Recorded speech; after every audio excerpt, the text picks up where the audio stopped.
आप सभी को मेरा प्यार भरा नमस्ते। आपके अपने चैनल नेचर्स गिफ्ट में मैं इंदु आप सभी का स्वागत करती हूँ। कैसे हैं आप सब लोग? उम्मीद है कि ठीक ही होंगे और अच्छी तरह से अपना ख्याल भी रख रहे होंगे। आजकल वीडियो में अच्छी तरह से अपना ख्याल रख रहे होंगे इसलिए कहती हूँ क्योंकि ये जो कोरोना डिसीज़ है ना, रोज़ एक नए वेरिएंट लेकर के हमारे सामने आ जा रहा है। तो इतना खौफ सा छाया हुआ है, इतना डर सा लगता है, हर वक्त डिप्रेशन सा रहता है, बाहर जाते समय एक घुटन सी महसूस होती है, जाएं कि नहीं जाएं। तो इसीलिए मैं कहती हूँ कि आप लोग अपना ख्याल रखिए और बाहर सावधानी के साथ जाइए, जाना तो पड़ता ही है। चलिए ज़्यादा टाइम न वेस्ट करते हुए टॉपिक पर आती हूँ। आज का वीडियो रिक्वेस्टेड है। मेरे एक सब्सक्राइबर ने कहा है कि सिजेरियन डिलीवरी के बाद में क्या नॉर्मल डिलीवरी पॉसिबल है, क्या क्या हम कर सकते हैं जिससे कि पहली या दूसरी सिजेरियन डिलीवरी होने के बाद में नॉर्मल डिलीवरी हो सके। इस टॉपिक पर वीडियो बनाइए। इनकी 2 पहले ही सिजेरियन डिलीवरी हो चुकी है। तो चलिए आज के इस वीडियो में इसी टॉपिक पर जानकारी दे देती हूँ। आगे बढ़ने से पहले आपसे एक छोटी सी रिक्वेस्ट है, वीडियो पसंद आएगी तो लाइक का बटन ज़रूर हिट कर दीजिएगा। मेरे चैनल पर अगर आप न्यू हैं तो वीडियो के नीचे रेड बटन है उसे दबाकर चैनल को सब्सक्राइब कर लीजिए। इससे मैं जो भी वीडियो अपलोड करूंगी उसका नोटिफिकेशन आपको मिलता रहेगा। और वीडियो अच्छी लग जाएगी तो इससे औरों को ज़रूर शेयर कर दीजिएगा ताकि जो न्यू मदर हैं, जो अभी प्रेग्नेंट हैं, उनकी हेल्प हो जाए। आपकी सिजेरियन डिलीवरी किस वजह से हुई थी ये ज़्यादा निर्भर करता है कि आपकी पहले सिजेरियन डिलीवरी होने के बाद में सेकेंड डिलीवरी जो है वो नॉर्मल होगी या सिजेरियन से होगी। क्योंकि कुछ ऐसे कंडीशन होते हैं जहां आपकी नॉर्मल डिलीवरी पॉसिबल नहीं है। जैसे कि आप कमज़ोर हो, बच्चा टेढ़ा हो गया हो, बच्चा उल्टा आड़ा तिरछा हो, या फिर जो आपका वजाइनल स्पेस हो, यानी कि जो नीचे का जगह होता है जहाँ से कि डिलीवरी होती है वहाँ की हड्डियाँ जो हैं वो सकरी हो यानी कि टाइट हो, तो बच्चे का बाहर आ पाना पॉसिबल नहीं होता है। इसके अलावा बीपी जो है वो हाई हो आपका, या फिर बच्चे का जो हार्ट फंक्शन हो वो बराबर ना हो, हार्ट बीट उसका एकदम से लो हो गया हो या ज़्यादा हो गया हो। तो ऐसी कुछ कंडीशन होती है जिसमें कि पॉसिबल नहीं हो पाता है नॉर्मल डिलीवरी। लेकिन आजकल ज़्यादातर लोग जो डॉक्टर्स होते हैं वो पैसे की लालच में सिजेरियन डिलीवरी करवा देते हैं। अगर 2 सिजेरियन डिलीवरी हो चुकी है तो आप रिस्क न लें तीसरी डिलीवरी नॉर्मल करवाने की, क्योंकि जिन्होंने मुझे कमेंट किया था उनकी तीसरी डिलीवरी थी वो कह रही थी और उनका 2 पहले ही सिजेरियन डिलीवरी हो चुका था। तो क्या होता है, जब 2 बार आपकी बॉडी में आपके बच्चेदानी के पास कट लग जाता है तो वो जो प्लेस होता है, वो जो जगह होती है वो वीक हो जाती है। तो ऐसे में क्या होता है कि बच्चा जब निकल रहा है उस समय वो जगह जो है वो टाँके की जगह वो फट भी सकती है या फिर टाँका खुल सकता है। और जो मैंने बताया पहले कि बच्चे का वज़न भी अगर ज़्यादा है तभी भी, मान लीजिए आपकी फर्स्ट जो डिलीवरी है वो सिजेरियन है लेकिन सेकेंड टाइम में सब कुछ ओके है और आपका बच्चा जो है टेढ़ा हो गया उसमें, या फिर बच्चे का वज़न ज़्यादा हो गया, जैसा कि मैंने पहले बताया आपको कि बच्चे का हार्ट बीट जो है वो बराबर ना हो, तो ऐसी कंडीशन में तो डॉक्टर को सिजेरियन डिलीवरी ही करवानी होगी। तो कंडीशन आपकी जो है उसी के आधार पर आप चलें। लेकिन ऐसा भी बहुत देखा गया है कि मतलब मुझे खुद को कई बार ऐसे कमेंट आए हैं कि उनकी फर्स्ट या सेकेंड डिलीवरी जो थी वो सिजेरियन डिलीवरी थी और डॉक्टर ने बाद में कहा कि नहीं ये भी सिजेरियन डिलीवरी होगी। लेकिन उन्होंने बहुत से ऐसे उपाय किए जैसे बहुत ज़्यादा पानी पीना या फिर तुलसी के पत्ते का जो अर्क होता है वो लेना, तो इन सब चीज़ों से उन्हें नॉर्मल डिलीवरी हुई है। ऐसे मुझे खुद को कमेंट आए हुए हैं। तो मैं यही कहूँगी कि आप जो सावधानी होती है वो रखिए और अच्छे हॉस्पिटल का चुनाव करिए जहां हर चीज़ की फैसिलिटी हो। ऑन द स्पॉट अगर ऐसा कुछ हो जाता है कि आपने कोशिश की नॉर्मल डिलीवरी की लेकिन उस समय ऐसा हो गया कि अब नहीं हो सकता, तो आपको दूसरे हॉस्पिटल में रेफ़र न करना पड़े। उसी हॉस्पिटल में इतनी फैसिलिटी हो कि आपकी तुरंत सिजेरियन डिलीवरी या फिर जो इंस्ट्रूमेंट होते हैं उससे बच्चों को कभी कभी निकालते हैं, तो ये सब सुविधा उस हॉस्पिटल में ज़रूर हो। अब जैसे कि आपको कोई गंभीर बीमारी नहीं है, आपको बीपी भी हाई नहीं है, बच्चा भी आपका एकदम से नॉर्मल है, सब कुछ ओके है, तो ऐसे में आप फर्स्ट डिलीवरी के बाद में सेकेंड डिलीवरी जो है वो नॉर्मल के लिए चांस ले सकती हैं। लेकिन पहले से ही आप अपना अच्छी तरह से ख्याल ज़रूर रखिए। एक्सरसाइज करते रहिए। बैठ करके दोनों पैरों को ऐसे फैला करके, जैसे कि बैठ करके जब हम दोनों पैरों को फैलाते हैं तो जो वजाइनल स्पेस होता है वो फैलने में मदद मिलती है। और जब वो स्पेस फैल जाता है, इसके लिए एक सेपरेट वीडियो मैंने दिया हुआ है कौन कौन सी एक्सरसाइज किस तरह से आपको बैठना होता है, तो उसका लिंक मैं दे दूँगी, उसे आप चेकआउट करके ज़रूर देखिएगा। ये वीडियो बहुत ज़्यादा लंबा हो जाएगा। तो इससे जो स्पेस वहाँ का वजाइना का है वो अगर अधिक फैला हुआ रहेगा तो काफ़ी हेल्प होती है। आपको बताने वालों का जो अनुभव होता है, जो आपको गाइड करते हैं, वो अगर आपको अच्छी तरह से नहीं बता पाते हैं तो आप उतना समझ ही नहीं पाती हैं, बहुत सी गड़बड़ियाँ पहले ही हो जाती हैं। आजकल ज़्यादातर सिजेरियन डिलीवरी होने की वजह यही हो गई है कि हम लोग अकेले अकेले रहते हैं, हमें उतना पता भी नहीं चलता है क्या खाना चाहिए, किस तरह से रहना चाहिए, क्या एक्सरसाइज करनी चाहिए, क्या कुछ करना चाहिए जिससे कि हमारी नॉर्मल डिलीवरी हो सके। हालांकि आज के समय में तो यूट्यूब हो गया है तो बहुत ज़्यादा हेल्प हो जाता है। मेरी 21 साल हो चुका है, यानी मेरा बेटा 21 साल का हो गया, तो 22 साल के लगभग हो गई मेरी डिलीवरी होकर के। तो मुझे तो उसमें यूट्यूब भी नहीं था, और घर में मेरी सिस्टर आई थी, उनके 3 बच्चे थे, लेकिन उन्होंने भी मुझे उतनी अच्छी तरह से गाइड नहीं किया, या यूँ कहूँ कि मिसगाइड किया तो ज़्यादा अच्छा होगा। जिसमें मेरा 9 मंथ लगा उसमें वो आई थी, उनके 3 बच्चे थे, और एक दिन अचानक से मेरे मतलब यहाँ सीने के पास दर्द शुरू हुआ, तो उन्होंने थोड़ा ऑयल लगा करके ऐसे हल्का मालिश किया, और उसके बाद में वो मुझसे बोली कि बच्चे का पैर फंस गया था। तो अब जब मुझे इतना साल हो गया तो मुझे ध्यान आता है कि बच्चे का पैर अगर ऊपर सीने के पास में फंसा था, मतलब मेरा बेटा उसमें हेड पोजीशन में आ चुका था। 12 अप्रैल का डेट शायद डॉक्टर ने दिया था, 21 साल हो गए तो इतना कन्फर्म याद नहीं है, लेकिन जहाँ तक मुझे याद है कि मेरा 12 अप्रैल का डेट था, और 5 तारीख को मेरा बेटा हुआ था, 5 अप्रैल को। तो क्या होता है, जो यहाँ पर सावधानी मैं सबसे पहले आपको बता दे रही हूँ कि जो डिलीवरी का डेट आपको डॉक्टर ने दिया है, यानी कि उससे 20-25 रोज़ पहले आप एक बार डॉक्टर के पास ज़रूर जा कर के आ जाइए। इतनी सावधानी ज़रूर रखिए। आपको पेन है नहीं है, कुछ गड़बड़ है नहीं है, फिर भी आप एक बार डॉक्टर के पास आकर के ज़रूर आइए, ताकि आपकी सिचुएशन आपको भी समझ में आ सके और डॉक्टर को भी समझ में आ सके। तो यहाँ पर एक गड़बड़ी ये मेरे साथ हुई कि मुझे डॉक्टर के पास नहीं ले जाया गया था। 12 तारीख का उन्होंने डेट दिया था, और मेरे घर में कोई उतना एक्सपीरियंस नहीं था, मेरे हस्बैंड ही थे और सिस्टर थी। सिस्टर को तो शायद कुछ पता ही नहीं था, ऐसा लग रहा है मुझे अब। तो जैसा कि मैंने बताया कि हेड पोजीशन में बच्चा आ चुका था, और उस दर्द के बाद में एक दिन फिर मुझे ऐसे ही दर्द उठा, तो मेरी सिस्टर ने कहा कि अभी ऐसे पता नहीं, उन्होंने शायद 936 ऐसा कुछ कहा कि इतने सारे दर्द उठते हैं, उसके बाद में डिलीवरी होती है। मेरा तो फर्स्ट डिलीवरी था तो मुझे तो कुछ भी नहीं पता था, तो मैंने उन्हीं की बात को सही मान लिया। तो जिस दिन मतलब 4 तारीख को, 4 अप्रैल को मुझे मतलब बैठने में बहुत तकलीफ़ होती थी। 2-4 दिन पहले से मैं बिल्कुल बैठ नहीं पाती थी, मुझसे बिल्कुल सांस लेने में भी तकलीफ़ हो रही थी। अच्छा, यहाँ पर एक चीज़ मेरे साथ और हुई थी कि मेरा जो वजाइनल डिस्चार्ज होता है, वाइट डिस्चार्ज, वो नहीं हो रहा था। लेकिन इसके विषय में मेरी सिस्टर ने मुझे कुछ नहीं बताया था कि हाँ वजाइनल डिस्चार्ज होता है, वाइट डिस्चार्ज होता है, या पिंकिश डिस्चार्ज होता है, ऐसा कुछ उन्होंने बताया ही नहीं था, और मुझे हुआ भी नहीं था। तो 4 तारीख को मुझे बहुत तकलीफ़ महसूस हो रही थी। जब मैं सोई तो रात के 3 बजे के लगभग शायद मेरी नींद खुली होगी, और मुझे वॉशरूम जाना था। मैं जाके आई, जब गई मैं, तो मुझे ऐसा लगा कि कुछ तो भी गड़बड़ है। तो मैंने निकल कर मेरे हस्बैंड से कहा, और उन्होंने मेरी सिस्टर से कहा। तो मेरी सिस्टर ने मुझे देखा, और उसके बाद आकर के मेरे हस्बैंड से कहा कि आप गाड़ी की व्यवस्था करिए, लेके चलते हैं। और कहा कि वो फिर वापस बेडरूम में चली गई मेरे पास, और मेरे हस्बैंड कपड़े पहन करके बैठ गए।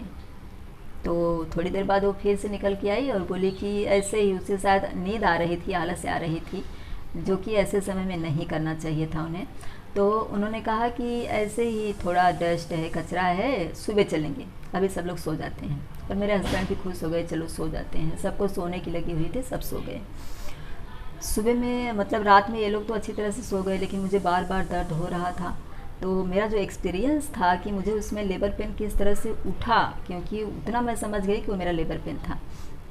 उसके लिए मैंने एक सेपरेट वीडियो दिया हुआ है मेरे चैनल पर, मैं उसका लिंक आपको नीचे डिस्क्रिप्शन बॉक्स में दे दूँगी, तो चेकआउट करके उसे ज़रूर देखिए, बहुत हेल्प होगी आपको। तो मुझे बार बार मतलब दर्द हो रहा था। सुबह में ये लोग सब लोग उठे, और मैंने मेरी दी से कहा कि मुझे बहुत दर्द हो रहा है, बार बार मुझे दर्द हो रहा है। तो उसने कहा कि लो थोड़ा मंजन कर लो, और मैं किसी तरह से खड़ी हुई, मुझसे बिल्कुल खड़ा नहीं हुआ जा रहा था। मैंने उससे फिर कहा मुझे दर्द हो रहा है, तो बोले चलते हैं, चाय नाश्ता करके फिर चलते हैं, देखते जाइए आप लोग क्या कर सकते हैं रिलेशन के विषय में। तो उन्होंने कहा कि चाय नाश्ता करके फिर चलते हैं। फिर वो चाय लेके आई तो मुझसे बिल्कुल भी खाया पिया नहीं जा रहा था, और चाय के साथ में पराठे भी दी थी। तो मैं उसको बोली कि मुझसे बिल्कुल नहीं हो रहा है। तो उसने कहा जब दर्द आता है तो रुक जा, और जब दर्द चला जाता है तो खा ले। तो मैं किसी तरह बहुत मुश्किल से खा रही थी। मेरे ख्याल से मैंने 6-7 बजे से खाना शुरू किया था और 8-9 बज गए, तभी मेरी काम वाली आई। और काम वाली को शायद पहले से ही आभास हो चुका था मेरे फेस से कि मेरा जो टाइम है वो नज़दीक आ चुका है। तो उसने आते ही मुझे हॉल में नहीं देखा, तो उसने पूछा कि कहाँ गई इंदु। तो मेरे हस्बैंड ने कहा बेडरूम में है। उसने तुरंत बोला कि हॉस्पिटल लेके गए क्या उसको, बोले नहीं बेडरूम में है। वो अंदर एंट्री की जस्ट दरवाजे पे, तभी उसने बोला अरे इसका तो लेबर पेन चालू है, आप लोग इसे नाश्ता करा रहे हैं, हटाइए सब लेके जाइए। तो ये लोग ऐसे खड़े रह गए। तो बोली अरे मैं कह रही हूँ इसका लेबर पेन चालू है, आप लोग इसको हॉस्पिटल में लेकर के जाइए, आप लोग इसे नाश्ता करा रहे हैं। वो ज़ोर से बिगड़ गए, इससे मतलब एक घर का मेंबर होता है उस तरह से उसने डांटा सबको ज़ोर से। और फिर उसके बाद ये लोग लेके मुझे निकले, मतलब सिर्फ मेरे हस्बैंड गए, मेरी सिस्टर नहीं गई। नवरात्र का पहला दिन था, चैत्र नवरात्र का, और 4 बजे का टाइम था मेरी डिलीवरी का। तो लेकर के निकले जस्ट, तो मैं गाड़ी में बैठी, उसके पहले मुझे ब्लीडिंग शुरू हो गई। और मेरे हस्बैंड वहाँ ले जा कर के मुझे लाइन लगा कर के बैठ गए। फिर वहाँ पर भी मुझे वॉशरूम का ऐसे लगा, तो मैंने जो रिसेप्शनिस्ट थी उनको कहा, तो उन्होंने मुझे वॉशरूम जाने के लिए कह दिया। मैं गई, मुझे बहुत ज़्यादा हैवी ब्लीडिंग हुई, और मैं निकल करके मेरे मुंह से आवाज़ नहीं निकल रही थी, इस तरह से मैं हाथ दिखा रही थी। और वो रिसेप्शनिस्ट ने देख लिया, तो वो भाग के मेरे पास आई, बोली क्या हुआ। बोली मुझे बहुत ज़्यादा ब्लीडिंग है रही।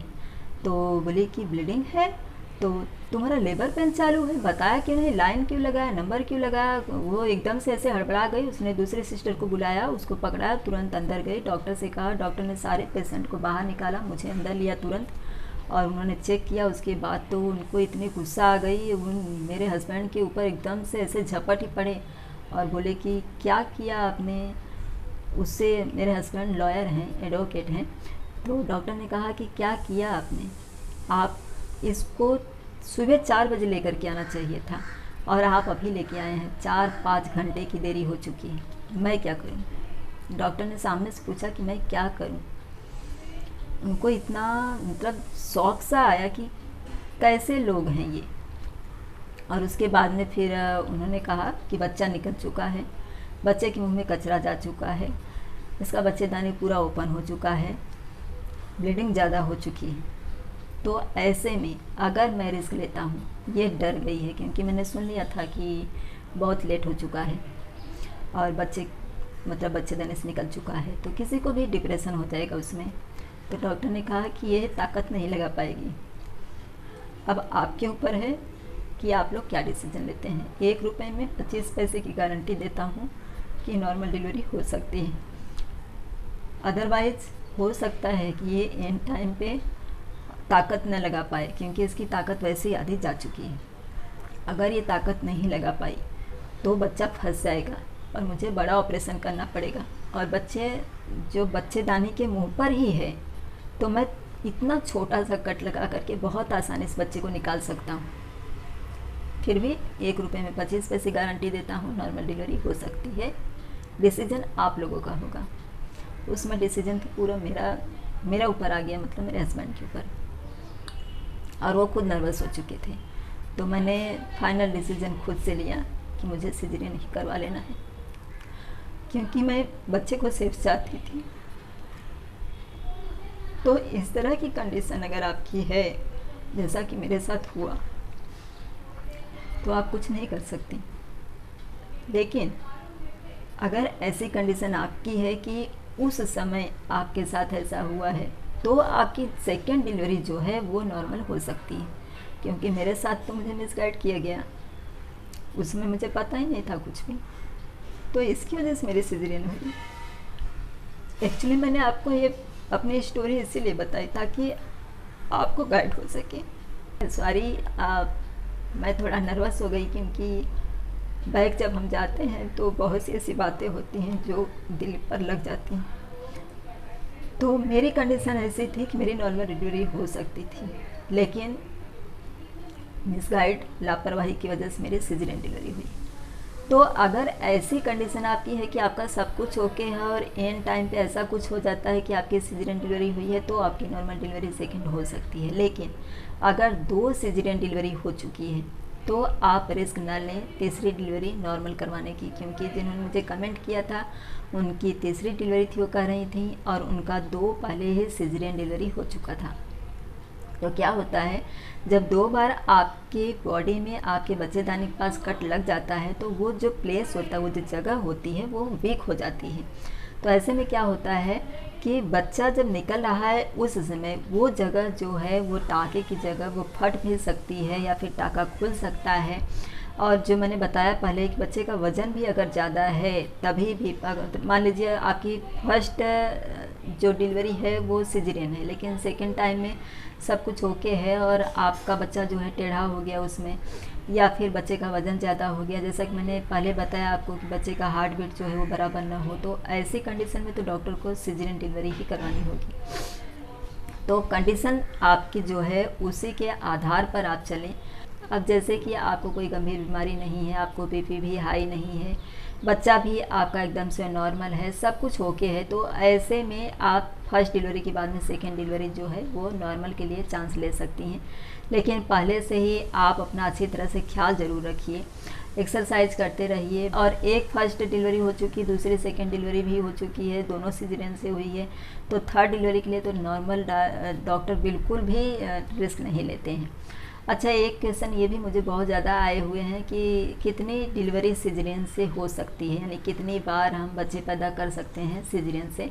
तो मैं यही कहूँगी कि बहुत से लोग तो बहुत कुछ कर ले जाते हैं, बहुत जन को बहुत होता भी है, लेकिन 3 डिलीवरी जो है वो सिजेरियन से होनी चाहिए, उससे ज़्यादा नहीं, क्योंकि आपको भी खड़े रहना है अपने दोनों बच्चों को संभालने के लिए। तो इसलिए 3 डिलीवरी से ज़्यादा सर्जरी से डिलीवरी ना करवाएं और 18 महीने से लेकर के 2 साल तक गैप ज़रूर रखें। जिस समय आपकी प्रेगनेंसी है उस समय उन बातों को ज़रूर फॉलो करिए जो आपके नॉर्मल डिलीवरी के लिए हेल्पफुल साबित हों। जिस समय आप डिलीवरी के लिए चुनाव कर रही हैं, आपकी डिलीवरी जहां होनी है उस जगह का चुनाव आप करिए जहां हर चीज़ की फैसिलिटी हो, डॉक्टर नॉलेजफुल हो। तो इन बातों को ध्यान में रखती हैं अगर आप तो। और जैसा कि मैंने कंडीशन बताया, कंडीशन सबसे ज़्यादा डिपेंड करती है कि उसमें आपकी कंडीशन कैसी है। तो इन बातों का ध्यान रखेंगी तो फर्स्ट डिलीवरी के बाद सेकेंड नॉर्मल हो सकती है। लेकिन अगर 2 डिलीवरी सिजेरियन से हो चुकी है तो तीसरे के लिए रिस्क ना लें कि एन टाइम पर आपको ज़्यादा बड़ा ऑपरेशन करवाना पड़े। आई होप कि जो जानकारी मैंने इस वीडियो में दी है इससे अगर आपकी फर्स्ट डिलीवरी सिजेरियन से हुई है तो क्या सेकेंड डिलीवरी नॉर्मल हो सकती है, क्या कंडीशन होनी चाहिए आपकी, ये समझने के लिए, और कितनी डिलीवरी आप सिजेरियन से करवा सकती हैं, कौन कौन सी ऐसी कंडीशन होती है जब डॉक्टर आपकी सर्जरी करते हैं, ये वीडियो आपके लिए ज़रूर हेल्पफुल होगी। वीडियो पसंद आई होगी तो लाइक कर दीजिएगा, चैनल को सब्सक्राइब और वीडियो को ज़्यादा से ज़्यादा शेयर कर दीजिएगा ताकि जो महिलाएँ प्रेग्नेंट हैं उनकी हेल्प हो जाए। इसी तरह नए टॉपिक के साथ अगले वीडियो में फिर से मिलेंगे। वीडियो देखने के लिए आप सभी का धन्यवाद।